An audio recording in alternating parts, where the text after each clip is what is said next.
Матлюба Хаджаева в Аильном Аймаке Томуюн считается одной из ведущих садоводов. Она смогла превратить бесплодную землю в плодородный сад. Наша героиня выращивает 4 сорта персиков, яблоки и сливы. Сейчас она собирает персики и готовит их на экспорт. В этом году мы получили хороший урожай персиков. Отправляем на экспорт по 10-15 фур. Поэтому все рады и воодушевлены. Заказчики сами приезжают со своими рабочими и собирают урожай. Чтобы на бесплодной земле вырастить плодовые деревья, садовница приложила немало усилий. Ее отец также был садоводом и открыл дочери секреты выращивания саженцев. Отец многому меня научил, у него был свой метод выращивания фруктов. Мы всегда ему помогали и научились всем секретам. Когда всю жизнь занимаешься любимым делом, то оно мотивирует тебя и радует. То же самое у меня с садоводством.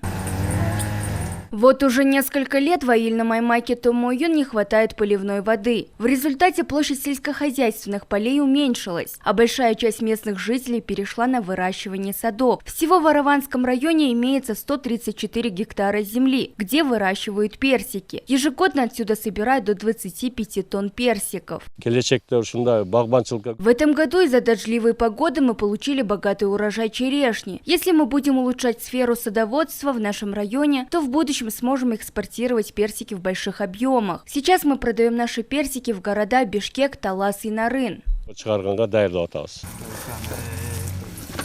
В настоящее время в Араванском районе собрано 70% урожая. В этом году фермеры данного региона экспортировали 250 тонн черешни в Китай, Россию и Казахстан. А в ближайшие дни в Араване поспеет инжир и гранат.